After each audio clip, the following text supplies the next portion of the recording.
এই ফোনটা প্রথম দেখাতেই আপনার মনে হতে পারে ওয়াও, মাত্র 23,000 টাকায় এত কিছু।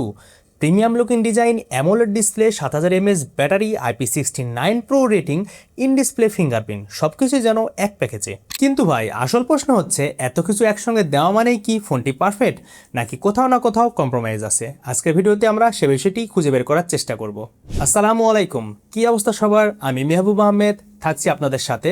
আর আজকে হাজির হয়েছি একটি বাজেট ফোনের লং টার্ম রিভিউ নিয়ে। কথা বলবো রিয়েলমি C85 প্রো নিয়ে। শুরুতে একটা কথা বলে রাখি, এই ফোনটা নিয়ে আজকে আমি কোনো হাইপ তৈরি করব না, আবার কোনো অযথা কথাও বলবো না। আমি এবং আমার টিম দীর্ঘ সময় ফোনটা ইউজ করার পর একটা জিনিস ক্লিয়ার বুঝতে পেরেছি, এই ফোনটা আসলে সবার জন্য না, তবে কিছু কিছু ইউজারদের জন্য এই ফোনটা একদম পারফেক্ট হতে পারে। প্রথমে যদি এর ডিজাইন নিয়ে কথা বলি, রিয়েলমি অনেস্টলি খারাপ করেনি। ফোনটি দেখতে খুবই সুন্দর এবং ব্যাক সাইডে সুন্দর টেক্সচার আছে। আর ম্যাট ফিনিশের কারণে ফিঙ্গারপ্রিন্ট তেমন একটা পড়ে না, আর হাতে নিলেও একটা প্রিমিয়াম লেভেলের ফিল দেয়। বিল্ড কোয়ালিটি যদিও পুরো প্লাস্টিকের তৈরি, তারপরে এই বাজেটে আমি কোনো কমপ্লেন করব না। ফোনটির একটা বড় কমতি আছে, তা হলো এটার সাউন্ড। এখানে শুধুমাত্র একটি সিঙ্গেল স্পিকার দেওয়া হয়েছে, যা অনেক লাউড, কিন্তু স্টেরিও না থাকায় মুভি দেখায় এবং গেম খেলায় সে লেভেলের ফিল আসে না। এখানে একটা জিনিস বলতেই হবে, 7000 mAh ব্যাটারির কারণে ফোনটা একটু ভারী লাগে। প্রথম দিকে ইউজ করতে আপনার কাছে একটু হ্যাভি মনে হতে পারে, এক হাতে ইউজ করা অতটাও কমফোর্টেবল না, তবে কিছুদিন ইউজ করলে এটা অনেকটা ম্যানেজ হয়ে যায়। এবার আসি ডিসপ্লের কথায়। এই ফোনের সবচেয়ে বড় হাইলাইট হচ্ছে এই ডিসপ্লে। 6.8 ইঞ্চি AMOLED panel, 120 Hz refresh rate. এই বাজেটে যারা ফোন কেনেন সবারই আশা থাকে অ্যামোলেড ডিসপ্লের ফোন কেনার, তাদের জন্য একটা প্লাস পয়েন্ট। তবে কাগজে কলমে 120 Hz রিফ্রেশ রেট থাকলেও ব্যবহার করতে গিয়ে আমরা তা পাইনি, এবং হায়ার মোডেও আমরা 60 FPS দেখাই পেয়েছি অধিকাংশ অ্যাপস ব্যবহার করতে গিয়ে। Scrolling smooth, social media browsing ভালো, ইউটিউব বা মুভি দেখে একটা ভালো লেভেলের ফিল আসে। কালারগুলো সুন্দর, অ্যামোলেড হওয়াতে কনস্ট্যান্টও ভালো। HBM আছে 1200 নিট, যা যথেষ্ট ব্রাইট। আউটডোরে একদম 40°C রোদে ব্যবহার করে খুব একটা সমস্যা হয়নি। তবে একটা জিনিস আমি খেয়াল করেছি, খুব কাছ থেকে দেখলে আপনি মাঝে মাঝে মনে হবে শার্পনেসটা একটু কম, নিচের চিনটাও বড় এবং বেজল একটু মোটা, মানে হাতে নিলে আপনি ফ্ল্যাগশিপ লেভেলের ফিল পাবেন না। ইন ডিসপ্লে ফিঙ্গারপ্রিন্ট আছে, যা বেশ ফাস্ট এবং অ্যাকুরেট। এই ফোনে সিম কার্ড স্লট নিয়ে একটু সমস্যায় ভুগতে হয়। আপনি যদি দুইটা সিম একসঙ্গে ইউজ করেন তাহলে আপনি এক্সটার্নাল মেমোরি ইউজ করতে পারবেন না, আর যদি এক্সটার্নাল মেমোরি ইউজ করতে চান তাহলে একটা সিম কার্ড খুলে সেখানে আপনাকে রিপ্লেস করে নিতে হবে। আরও কিছু গুরুত্বপূর্ণ ফিচার আপনি এই ফোনে পাবেন না, যেমন NFC নেই, নয়েজ ক্যান্সেলেশন নেই, 5G নেই। এছাড়াও ইউটিউবে আপনি সর্বোচ্চ 1080p ভিডিও দেখতে পারবেন। এবার আসি ক্যামেরাতে। এখানে একটু মিক্সড এক্সপিরিয়েন্স।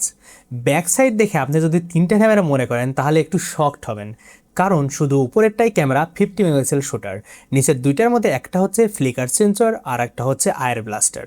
প্রথমে রেয়ার ক্যামেরা দিয়ে শুরু করি। ভালো লাইটে ফোনটি মোটামুটি ভালোই পারফর্ম করছে।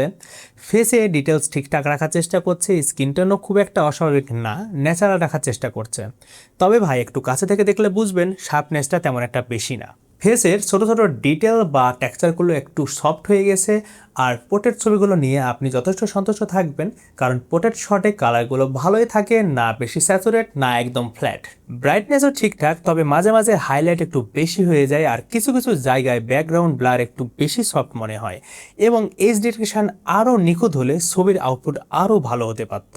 লো লাইটে ফোনটি মোটামুটি ভালোই কাজ করছে, কিন্তু কিছু লিমিটেশন তো স্পষ্ট দেখা যায়, যেমন ছবিটা একটু সফট করে ফেলে, বিশেষ করে বিল্ডিংয়ের ছোট ছোট অংশ আর লেখাগুলো একদম শার্প না। ডার্ক এরিয়াগুলো যেমন আকাশ বা আশেপাশের ছায়া, সেগুলো একদম ব্ল্যাক হয়ে গেছে। ডিটেলও খুব একটা নেই।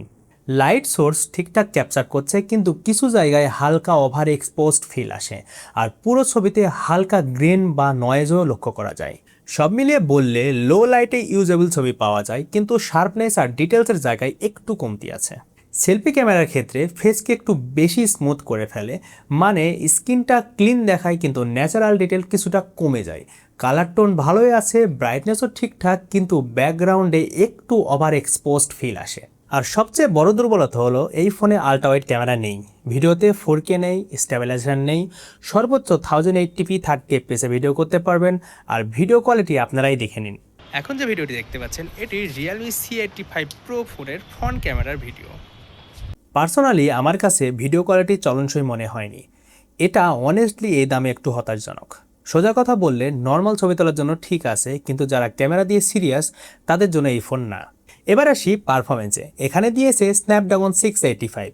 এই চিপসেটটা বেশ পুরাতন আর আগে একসময় বেশ পপুলার ছিল, কিন্তু ভাই এই বাজেটে এই প্রসেসর সত্যি বলতে এখন আর কেউ খায় না। হয়তো তারা ডিসপ্লে এবং ব্যাটারির দিকে বেশি ফোকাস করতে গিয়ে এদিকে কস্ট কাটিং করেছে। ফেসবুক, ইউটিউব ব্রাউজিং, হালকা মাল্টিটাস্কিং এই জিনিসগুলো ভালোভাবে হ্যান্ডেল করে। ল্যাগ বা স্টাটারিং পায়নি নর্মাল ইউজে। কিন্তু আপনি যদি হেভি ইউজ করেন মানে গেমিং করেন তখন সমস্যা শুরু হয়। আবার আপনি যদি একসাথে 8 থেকে 10টা অ্যাপস রান করেন তাহলে আবার অ্যাপের স্লো কাজ করা আপনি বুঝতে পারবেন। পাবজি বা হেভি গেম খেলতে গেলে এফপিএস ড্রপ, ল্যাগ এই জিনিসগুলো একদম সঙ্গী হিসেবে থাকে। লোয়ার সেটিং করেও পাবজি খেলতে গিয়ে খুব বিরক্ত লেগেছে ফ্রেম ড্রপের কারণে। তবে ফ্রি ফায়ার খেলার সময় ম্যাক্স গ্রাফিক্সে ল্যাগ, এফপিএস ড্রপ তেমন একটা দেখা যায়নি। ডেল্টা ফোর্স খেলার সময় তেমন একটা সমস্যার সম্মুখীন হয়নি। 1 ঘন্টা গেম খেলার পর ফোনের টেম্পারেচার 40°+ হয়ে যায়। সো আবারও বলছি, এই ফোনটা গেমিংয়ের জন্য না, এটা নর্মাল ইউজারদের জন্য বানানো। তবে আপনি চাইলে এটাতে টুকটাক গেম খেলতে পারেন। কিন্তু ভাই, যেখানে এই ফোনটি সত্যি আপনাকে খুশি করবে সেটা হচ্ছে ব্যাটারি। তবে এখানে কিন্তু আছে। এই ফোন ব্যবহারকারী অধিকাংশ জনের বড় একটি অভিযোগ, তা হলো 7000 mAh ব্যাটারি হলেও চার্জ থাকে খুবই কম।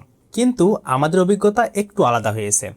লাইট ইউজে 2 দিন বলবো না, তবে 2 দিনের কাছাকাছি ব্যাকআপ পেয়েছি। আর গেমিং করে 8 ঘন্টার মতো এসওটি আমরা পেয়েছি নতুন অবস্থায়। তবে 3 থেকে 4 মাস ব্যবহারের পর 7 ঘন্টার কিছুটা কম পাওয়া যায়। 1 ঘন্টা গেম খেলার পর চার্জ ড্রেন করে প্রায় 14%, আর 1 ঘন্টা ইউটিউব ভিডিও দেখার পর চার্জ ড্রেন করে 9 থেকে 10%। আবার ওয়াইফাই ইউজ বা সিম ডাটা ইউজের ক্ষেত্রে এর তারতম্য হতে পারে। সিম ডাটা দিয়ে ব্রাউজিং করার ক্ষেত্রে আপনার ফোন চার্জ একটু বেশি ড্রেন করবে। তবে একটা কথা স্বীকার করতেই হবে, 7000 mAh ব্যাটারি থাকা সত্ত্বেও আপনি সর্বোচ্চ 6000 mAh ব্যাটারির মতো পারফরমেন্স পাবেন। আর সাথে থাকছে 45 ওয়াটের ফাস্ট চার্জার। চার্জিং টাইমের কথা যদি বলি তাহলে 1 ঘন্টায় চার্জ করে 60% এবং ফুল চার্জ হতে সময় লাগে প্রায় 2 ঘন্টা। আর রিভার্স চার্জিং থাকার কারণে আপনি আপনার ডিভাইস থেকে অন্য ডিভাইসকে চার্জ করতে পারবেন। সফটওয়্যার দিক থেকে আছে অ্যান্ড্রয়েড 15, এর ওপর রিয়েলমি UI 6.0। UI বেশ স্মুথ, ইউজ করতে ভালো লাগে। যারা এই ফোনটি নতুন কিনবেন, কেনার পর রিয়েলমি UI 7.0 আপডেট করে নেবেন, তাহলে চার্জ ব্যাকআপ আগের থেকে কিছুটা বেশি পাবেন আর ইউজার এক্সপিরিয়েন্সটাও আগের থেকে অনেক ভালো পাবেন। কিছু এআই ফিচার দেওয়া হয়েছে, যেমন AI photo edit, smart drag, এই জিনিসগুলো অনেক ইউজফুল। সব কিছু মিলিয়ে যদি বলি, এই ফোনটা একটা ব্যালেন্স ফোন, কিন্তু সবার জন্য না। আপনি যদি ডিসপ্লে আর ব্যাটারিকে বেশি গুরুত্ব দেন আর নর্মাল ইউজ করেন, এই ফোনটা আপনার জন্য খুব ভালো অপশান হতে পারে। কিন্তু আপনি যদি গেমিং করেন বা ক্যামেরা নিয়ে বেশি সিরিয়াস হন, তাহলে আপনার জন্য অন্য অপশান দেখাই ভালো। তো এই ছিল রিয়েলমি C85 Pro নিয়ে আমাদের দীর্ঘদিনের এক্সপিরিয়েন্স। আপনার কাছে ফোনটি কেমন লেগেছে সেটা অবশ্যই কমেন্টে জানাবেন। ভিডিওটি ভালো লেগে থাকলে অবশ্যই একটা লাইক করবেন আর আমাদের চ্যানেল অবশ্যই সাবস্ক্রাইব করতে ভুলবেন না। তো দেখা হবে নেক্সট কোনো ভিডিওতে। সে পর্যন্ত ভালো থাকবেন। আল্লাহ হাফেজ।